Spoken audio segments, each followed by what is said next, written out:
आज हम खड़े हैं यमुना विहार। यमुना विहार का एम्पटीनल एक ग्राउंड है और यहाँ पर जिस तरीके से इस समय कोविड की जो महामारी पूरे विश्व में अपना कहर बरपा रही है, वो हमारा देश भी उससे अछूता नहीं है। उसी के चलते जो झंडे वालान के जो दर्शन थे, नवरात्रों में सभी माताओं के मंदिरों में अथाह भीड़ होती थी।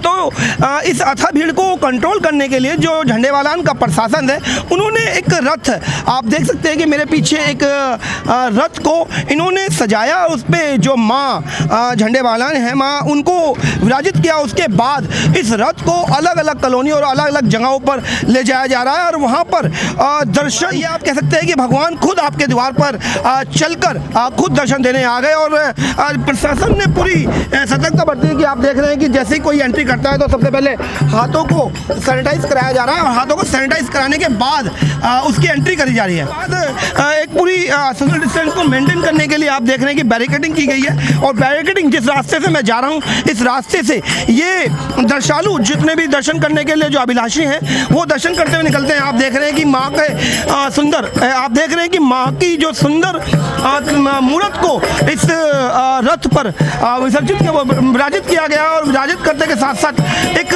समर्पण पात्र जो दान दक्षिणा अपनी लिए जो श्रद्धालु लेके आते हैं वो यहाँ चढ़ा सकते हैं। और उसके बाद इसको आप एक बार और मैं आपको दिखाना चाहूँगा। इसके सामने आप देख रहे हैं कि जो महिलाएं हैं वो महिलाएं यहाँ का धार्मिक माहौल को बनाने के लिए यहाँ पे भजन का है किस तरीके से सुंदर का प्रोग्राम किया जा रहा है। और जो यहाँ की सभी लोकल महिलाएं हैं और जो इस माहौल को, जो ये ग्राउंड का एक माहौल है, लेके इसको झंडे वालान मंदिर में तब्दील कर देने के लिए जो माहौल बनाया जा रहा है और लगातार यहाँ बताया जा रहा है कि लगातार यहाँ पर ये भजन का कार्यक्रम कंटिन्यू चलता रहता है, जिससे कि ये साफ तौर पे क्लियर है कि ये एक जो ग्राउंड है ये एक मंदिर या एक मंदिर के प्रांगण में तब्दील हो गया है। और तब्दील आप देख सकते हैं, खुद झंडे वालान मंदिर की जो मूर्त है वो हमारे पास खुद दर्शन देने के लिए यहाँ है और जो भी हम लोग हैं वो इसका भरपूर फ़ायदा उठा रहे हैं। और मैं एक बात बता दूं, अभी तक जिस तरीके से सभी मंदिरों में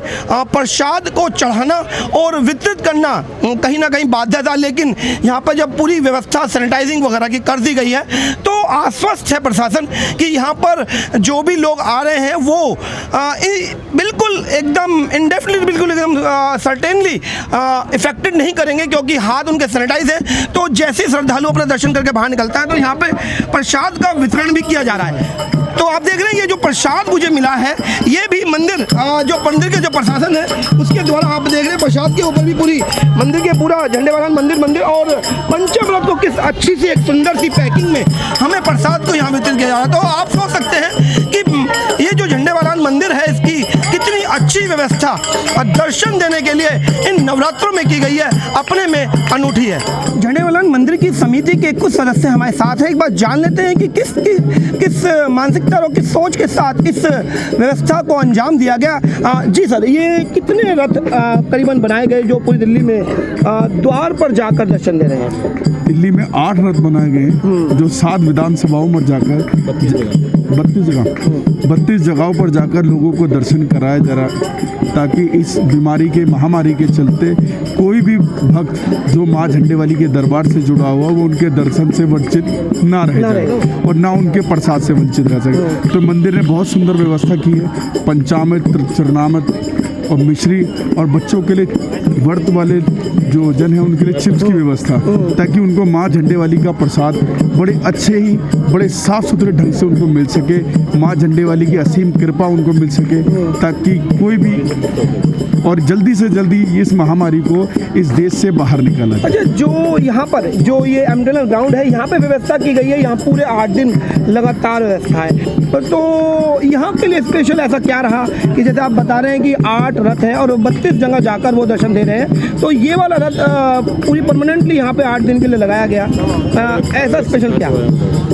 अलग अलग जो 8 दिन लगाया गया वो महारानी के 8 स्वरूप हैं जो अलग अलग हर दिन नए जाते हैं। तो हम लोग चाहते हैं कि ज़्यादा से ज़्यादा कि महारानी के स्वरूपों का लोगों को दर्शन हो और बड़े ही अच्छे तरीके से हम उनको प्रसाद वितरण कर सकें, माँ झंडे वाली का प्रसाद सबको मिल सके, ताकि सभी प्रकार की समस्याएं, सभी प्रकार की परेशानियां दूर हो महारानी के प्रसाद और महारानी के दर्शन से। जो भी परेशानियां हैं वो बिल्कुल ख़त्म हो जाए। और इस अच्छा, जैसे कि यहाँ पे अभी तक जितने भी मंदिर खोले गए, मैंने संस्थान 8 जून को मंदिर खुल गए थे, उन कभी आज तक किसी भी संस्थान में ह्यूमन टच का एक कहीं भी नहीं देखने को मिला। यहाँ प्रसाद का वितरण है, किस तरह की प्रशासन ने दिमाग में रखा कि कोई दिक्कत नहीं आएगी? एक तो सबसे पहले जो माँ झंडे वाली का प्रसाद है वो पूरी तरीके से पैक है, उसमें किसी प्रकार का कोई टच नहीं है जी, कोई ऐसा सामान नहीं है जो कि आपको लगे कि किसी तरीके हर सामान पैक है।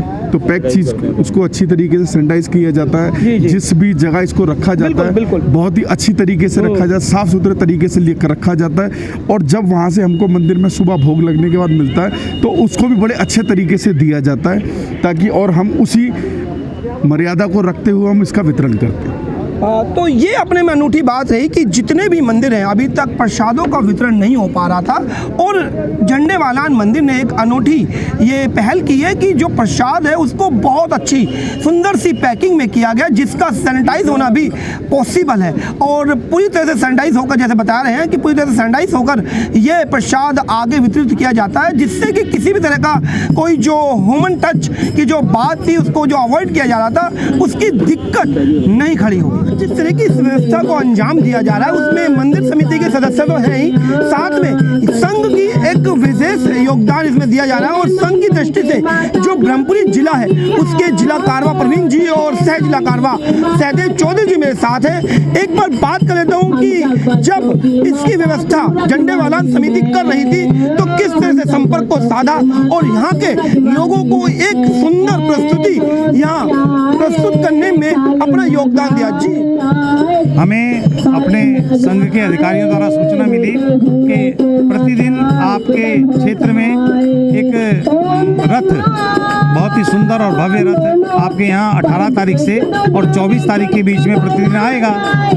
उसके लिए आम जनता का सोशल डिस्टेंस बना रहे, अपने जो स्वयंसेवक हैं, कार्यकर्ता हैं, उन सबको हमने ड्यूटी पे लगाया। हमारे जो कार्यकर्ता हैं बाकायदा बराबर जो है सोशल डिस्टेंसिंग का पालन करवा रहे हैं, सारे हाथ सैनिटाइज करा रहे हैं। और महिलाओं से, खास तौर से महिलाओं का सहयोग इस कार्यक्रम में बहुत ज़्यादा रहता है। प्रतिदिन 10 बजे ठीक समय पर हमारा रथ यहाँ आ जाता है और मुख्य जजमान उसका आरती करते हैं। उसके बाद भोग आरती 12 बजे होती है, जिसमें हमने अनेक जो है क्षेत्र के गणमान्य व्यक्तित्वों को आमंत्रित किया है और वे सब मिलजुल कर बड़ी ही प्रसन्नता से प्रतिदिन माता की आरती करते हैं। जिला जो यहाँ के जिला कारवा है, और एक बार बात करते हैं कि व्यवस्था बहुत सुंदर है और झंडे वालान मंदिर में नवरात्रों के समय में बहुत भीड़ होती थी, उस भीड़ को कम नहीं किया जा रहा है, प्लस एक सुंदर प्रस्तुति यहाँ प्रस्तुत है।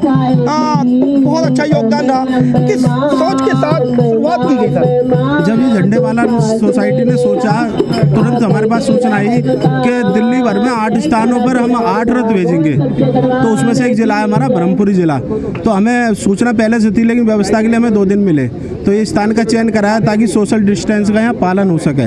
तो ली डायमंड यमुना विहार नियर पेट्रोल पंप के पास ये दर्शन हो रहे हैं और आप देख रहे हैं सैकड़ों लोग और भक्त यहाँ दर्शन रोजाना करने आ ही रहे हैं, ताकि कोविड में जो उसका नियम का पालन है वो सही से हो सके और सभी भक्तों को दर्शन हो सके, क्योंकि अपार श्रद्धा रहती है माँ झंडे वाले के प्रति और बहुत श्रद्धालु यहाँ से नंगे पैर भी जाते हैं दर्शन करने के लिए। तो उन्हीं की सुविधा को ध्यान में रखते हुए ये रथ की व्यवस्था यहाँ करी है। सोसाइटी का हम बहुत धन्यवाद करते हैं और क्षेत्र के लोगों का जो सहयोग मिल रहा है, यहाँ हमें कोई पैसा नहीं लगाना पड़ रहा, सब यहाँ के क्षेत्र के लोगों ने अपनी श्रद्धा से सब कुछ ला के हमें यहाँ दिया है, बिगर पैसे के। बहुत अच्छी व्यवस्था हुई है, इसलिए क्षेत्र के वासियों का, विशेषकर यहाँ के जो विधायक जी हैं उनका भी हम विशेष धन्यवाद देना चाहते हैं।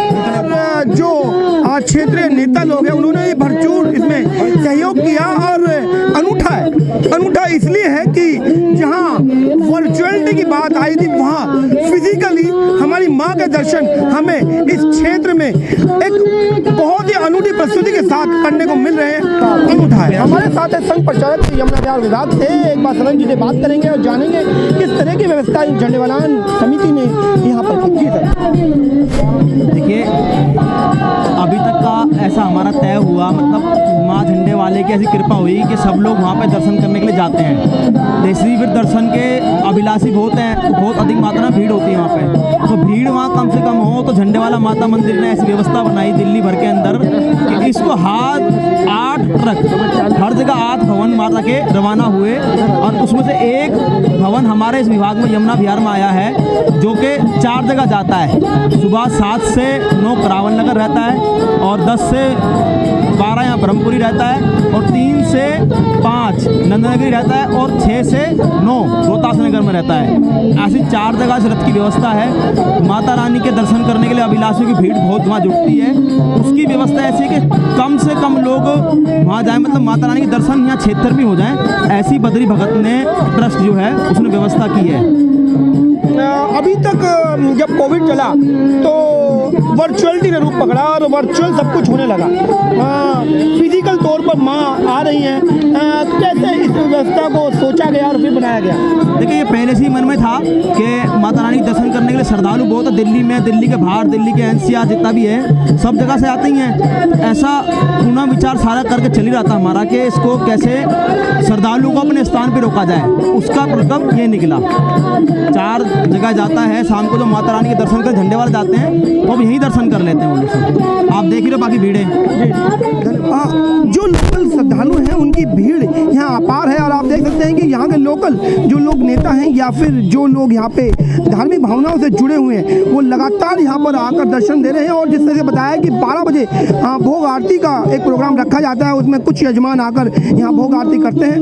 तो भीड़ यहाँ पे है और सोशल डिस्टेंस को मेंटेन करते हुए जिस तरीके से इस व्यवस्था को अंजाम दिया जा रहा है अपने में अनूठी है। श्रद्धालु पंकज जैन जी मेरे साथ है, एक बार बात कर लेता हूँ उस अनूठी व्यवस्था के बारे में। क्या किस तरीके से व्यवस्था कर रहे हैं? जैसे आपको मालूम है कि कोरोना काल चल रहा है और हमारे ये व्यवस्था करी गई झंडे वाला मंदिर की तरफ से। हमारे पूरी दिल्ली में 8 विभाग हैं कि सब में रथ जाए, जो अपने श्रद्धालु अपना वहाँ नहीं जा सकते हैं उनके लिए एक व्यवस्था की गई है कि आपके द्वार, घर के द्वार, मतलब विभाग, हर विभाग में ये रथ भेजा गया है कि माँ झंडे वाले के दर्शन घर बैठे यहाँ कर लें। मुकेश गोयल जी श्रद्धालु मेरे साथ है, एक बार बात कर लेते हैं किस व्यवस्था को किस तरीके से देखते हैं? जी सर, बहुत बढ़िया, बहुत आनंद। जो लोग हैं वो आज के वैश्विक महामारी का कोरोना के चक्कर में मंदिर नहीं जा पा रहे हैं डर के कारण, और यहाँ पे माता रानी खुद हमारे क्षेत्र में हमको दर्शन देने के लिए आ रही है। श्रद्धालु बहुत खुश हैं और लोगों में बड़ा उत्साह है, बड़ी खुशी है। हम धन्यवाद करते हैं झंडे वाला मंदिर समिति को कि उन्होंने इतना मतलब अच्छा निर्णय लिया और यहाँ हमको हमारे क्षेत्र में ही माता रानी के दर्शन का सौभाग्य प्राप्त हुआ हम लोगों को। सचिन गोस्वामी श्रद्धालु मेरे साथ है, एक बार बात कर लेते हैं। जी सर, ये झंडे वाली माता का जो रथ पूरी दिल्ली में घूम रहा है 18 से 25 तारीख तक ये चलेगा।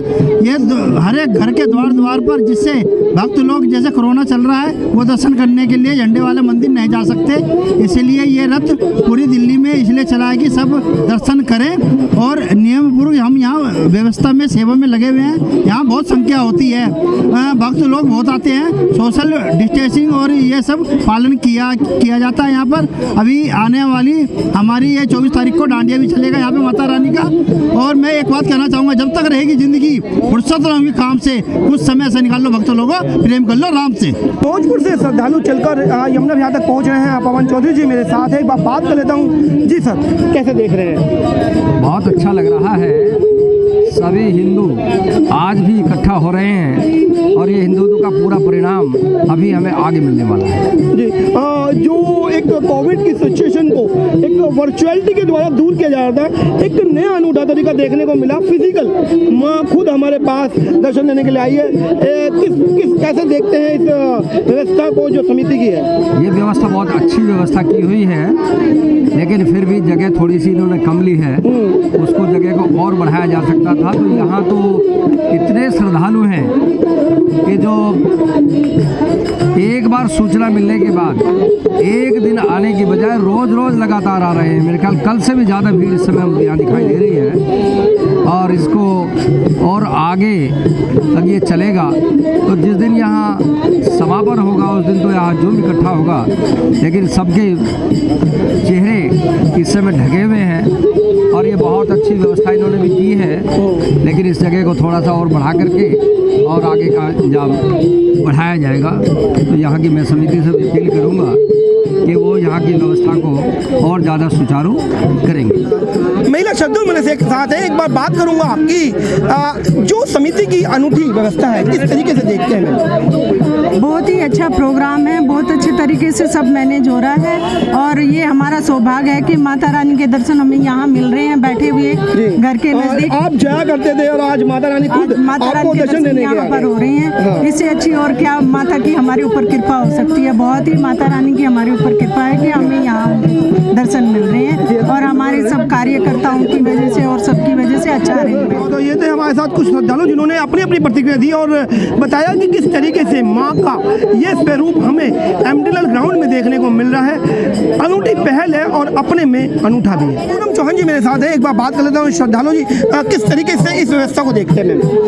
जय माता दी। बहुत ही अच्छा यहाँ पे कार्यक्रम ये समिति की तरफ से रखा गया है और बहुत ही अच्छी सोच है कि हमें अपने धर्म के साथ कैसे जुड़े रहना है इस कोविड के समय में भी, ताकि लोगों को पता चले कि नवरात्रे हैं। जो लोग हम असमर्थ हैं झंडे वालान पर जाने पर, लेकिन देखिए समस्या तो सभी के लिए, बच्चों के लिए, बुजुर्गों के लिए। इसलिए झंडे वाली माता ने अपने भक्तों का ध्यान रखते हुए खुद ही हमारे द्वार पर चल के आई है। मैं माता की बहुत बहुत अनुकंपा रही हम सब पर, बहुत बहुत धन्यवाद करती हूँ और दिल से बहुत ही खुश हूँ इस बात से कि हम भीड़ की वजह से जा ही नहीं पाते थे, पर इस बार इतने खुले दर्शन रोज के रोज यहाँ पर आ रहे हैं। आप देख रहे हैं महिलाएं भी बहुत खुश हैं। मैंने स्वयं पार्कों में जाकर जो महिलाएं बैठे थे उन्हें भी कहा, तो बहुत खुश हुए लोगों में बहुत ही उत्साह है और धीरे धीरे जैसे जैसे लोगों में जागरूकता फैल रही है वो लोग दर्शन के लिए आ रहे हैं। मैं समिति का बहुत बहुत हृदय से गहराइयों से धन्यवाद करती हूँ कि उन्होंने इस तरह की अनूठी पहल इस बार सोची और करी। और यहाँ जमुना विहार ही नहीं, जगह जगह समिति की तरफ से इस तरह के रथ माता के रथ भेजे जा रहे हैं, जिससे श्रद्धालु। अभी मैं ये बताया जा रहा है कि एक डांडिया का प्रोग्राम भी यहाँ रखा जा रहा है और डांडिया को मैं एक तंज ये करना चाहूँगा कि जो हमारी संस्कृति है, जो हमारी पारंपरिक संस्कृति रही है, उसमें डांडिया नहीं थी और डांडिया को एक आधुनिक रूप देकर आज के टाइम पे लड़के लड़कियां एक साथ डांडिया करते हैं। भगवान की मूर्त सामने है।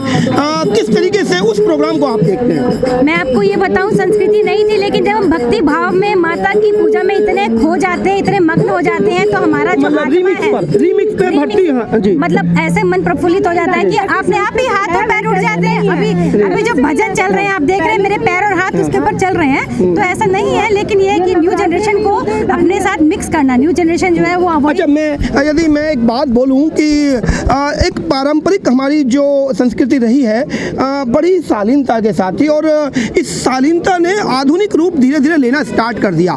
आज के जो नवयुवक हैं वो रिमिक्स जो भजन है उसको रिमिक्स पर जो बेस होता है उसकी थाप पर अपने पैर को थिरकाते हैं और इसके ऊपर बहुत ज़्यादा कंट्रोवर्सी भी हुई और आपने देखा भी होगा। अब मैं यदि ये बात कहूँ कि जो नवरात्रों में डांडिया होती है, एक सर्वे कहता है, एक लंबा सर्वे कहता है कि जितने भी गर्भपात होते हैं वो इसके 3 महीने बाद सबसे ज़्यादा तादाद मिलती है और इस तरह के प्रोग्रामों पे कई बार सरकार ने अंकुश भी लगाए और तो जो हमारी संस्कृति, जो हमारी परंपरा है, उसको बच्चों से अवगत ना कराकर हम डांडिया जैसे प्रोग्रामों को अपने युवाओं को देंगे तो उसको क्या प्रभाव उनके दिल पे पड़ेगा? ये जो प्रोग्राम है डांडिया का, ये माताओं और बहनों के लिए आप देख रहे हैं। ये पुरानी ही पारंपरिक तरीके से ही ढोलक की थाप पर हम भजन भी गा रहे हैं, मंजीरे भी बजा रहे हैं, तो वही फील हम डांडिया भी यहाँ पे देंगे। माता के भजनों पर झूमना तो है और डांडिया पुरानी परंपरा है, लेकिन हमें युवा संस्कृति को समझाना होगा कि वो इसे फैशनेबल तरीके से जो ले जा रहे हैं वो गलत है। तो हम ही अपने बच्चों को नहीं समझाएंगे तो कैसे? मेरी भी बेटियां हैं, मैं भी हूँ, मैं इस तरह के प्रोग्राम्स में नहीं जाती। ये डिपेंड करता है पर्सनल तो पर्सनल, ये आपका पर्सनल मैटर है कि आपको कहाँ जाना है, कहाँ नहीं जाना। इस तरह के जो भजन कीर्तन होते हैं वहाँ पे ऐसा बड़े कॉर्पोरेट ने हाईजैक कर लिया है मैम। हाँ, वही मैं तो आप अगर अपने बच्चों को भेजोगे ही नहीं, उन पे कुछ अंकुश तो माता पिता लगाएंगे ना। अब मैं हूँ, मैं कह दूँ जा बेटे डांडिया डाइट में, वो चीज़ें गलत है। है। संस्कृति तो देखो हमारी वही रहेगी, हम उस संस्कृति को अपने, तभी तो ये प्रोग्राम अगर आज यहाँ पर नहीं होता तो कैसे पता चलता, कोविड के रहते ये सब खत्म ही होता जा रहा था। आपने देखा रामलीलाएं भी चल रही है, जो चीज होनी चाहिए उसे कंटिन्यू रहना चाहिए, चाहे उसका जो दायरा है, हाँ, जो रूप है वो आधुनिक ना होकर सीमित हो जाए। कितना अच्छा लग रहा है, वही पुराने लोकगीत गा रहे हैं, वही सारे भजन गा रहे हैं, तो हमें अपने बच्चों को शिक्षा देनी चाहिए। लोग तो देखो कॉर्पोरेट वर्ड है वो तो यूज करेगा ही, हम आधुनिकता से परे नहीं हो सकते। आधुनिकता में संस्कार कैसे डाले जाए वो आपको परिवार से सिखाना। ये एक बड़ी बात आई कि आधुनिकता भी जरूरत है और संस्कृति भी जरूरत है, और दोनों का सामंजस्य जब स्थापित होता है तभी शायद इस युवा को हम प्रेरणा दे भी पाएंगे और युवा इस धार्मिक भावनाओं से जुड़ भी पाएंगे।